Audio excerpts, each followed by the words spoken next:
Public universities in Germany. జర్మనీలో 2 types of universities ఉంటాయి, public and private. ఈరోజు మనం పబ్లిక్ గురించి మాట్లాడదాం. పబ్లిక్ యూనివర్సిటీస్ అంటే గవర్నమెంట్ రికగ్నైజ్డ్ యూనివర్సిటీస్. అందులో ట్యూషన్ ఫీ ఏముండదు. దాంట్లో ఓన్లీ సెమిస్టర్ ఫీజు ఉంటుంది, లైక్ 300 to 1500 euros ఉంటుంది. చాలా తక్కువ ఉంటుంది సెమిస్టర్ ఫీజు మనకి ఇక్కడ. మీరు యూట్యూబ్ ఛానల్ కొత్తగా వచ్చినట్టయితే సబ్స్క్రైబ్ చేసుకోండి, ఇట్లాంటి ఇన్ఫర్మేషన్ చాలా వస్తాయి. లైక్, షేర్, సబ్స్క్రైబ్ గంట కొట్టండి. Required documents to apply public universities. First అయితే ఐఎల్స్లో మంచి బ్యాండ్ వచ్చి ఉండాలి అండ్ ఏపీఎస్ సర్టిఫికేట్ అయితే మ్యాండేటరీ. అలానే మనకి అండర్ గ్రాడ్యుయేషన్లో మంచి సిజిపిఎస్ స్కోర్ కూడా ఉండాలి. జిఆర్ఈ కూడా రాయొచ్చు, జిఆర్ఈ అనేది ఆప్షనల్, బట్ జిఆర్ఈ ఉంటే బెటర్. ఐఎల్స్లో మ్యాండేటరీ 6.5 బ్యాండ్ ఉండాలి. 6.5 బిలో ఉంటే పబ్లిక్ వచ్చే ఛాన్సెస్ చాలా కష్టం. 6.5 పైన ఎంత ఉంటే అంత మంచిది.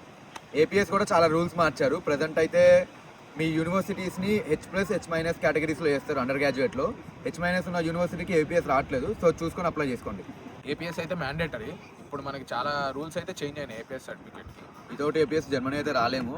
నీకు ఏపీఎస్లో కొత్త రూల్ ఏంటంటే ఇంటర్లో 70% అబోవ్ ఉండాలి, లేదంటే మనకి ఏపీఎస్ రావట్లేదు. జిఆర్ఈ అనేది ఆప్షనల్, బట్ జిఆర్ఈ రాస్తే చాలా బెటర్, ఎందుకంటే కొన్ని యూనివర్సిటీస్ జిఆర్ఈ ప్రిఫర్ చేస్తాయి. అది మీ ఇష్టం, ఇంకా రాయడం రాయకపోవడం. ఇప్పుడు మీ దగ్గర అన్ని డాక్యుమెంట్స్ ఉన్నాయి. ఏపీఎస్ రావడానికి జనరల్గా చాలా టైం పడుతుంది. ఫస్ట్ ఐఎల్స్ రాసి నెక్స్ట్ ఏపీఎస్ అప్లై చేసుకోండి. సో అది రావడానికి టైం పడుతుంది కాబట్టి మీన్ వైల్ మనం యూనివర్సిటీ షార్ట్ లిస్ట్ చేసుకుంటే బెటర్. మీ రిక్వైర్మెంట్స్ని బేస్ చేసుకొని 5 to 6 యూనివర్సిటీస్ ముందే షార్ట్ లిస్ట్ చేసుకుంటే best. One more important point, మీరు అండర్ గ్రాడ్యుయేషన్లో ఏదైతే బ్యాక్గ్రౌండ్లో ఉన్నారో దాన్నే చూస్ చేసుకుంటే బెస్ట్. ఎందుకంటే మీరు మెకానికల్ చదివేసి ఇక్కడ కంప్యూటర్స్ తీసుకోవాలంటే రాదు. అది చాలా ఇంపార్టెంట్, దాన్ని చూసుకోవాలి మీరు. How to short list public universities. ముందు డాడ్ వెబ్సైట్లోకి వెళ్ళండి. డాడ్ వెబ్సైట్లోకి వెళ్ళినాక మీకు కావాల్సిన like course, background, computer science, data science, business analyst ఏది కావాలంటే అది చూస్ చేసుకోండి. అది చూస్ చేసుకున్న తర్వాత మీకు యూనివర్సిటీస్ వస్తాయి. దాంట్లో మీ రిక్వైర్మెంట్స్ చూసుకోండి, లైక్ మీ జీపీఏ ఎంత ఉంది, అక్కడ ఎంత రిక్వైర్ ఉంది, మీ ఐఎల్ స్కోర్ ఎంత ఉంది, ఎంత అడుగుతున్నారో అవంతా చూసుకోండి. How to apply.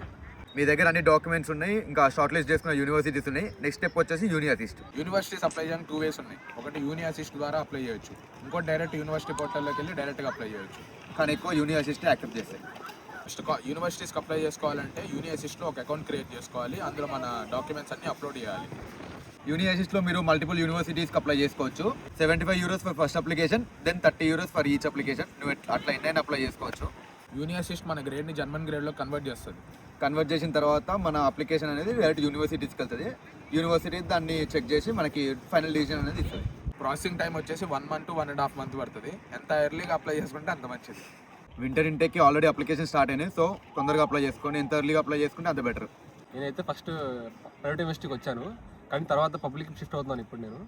కానీ ఇట్లా చాలామంది షిఫ్ట్ అవుతూ ఉంటారు.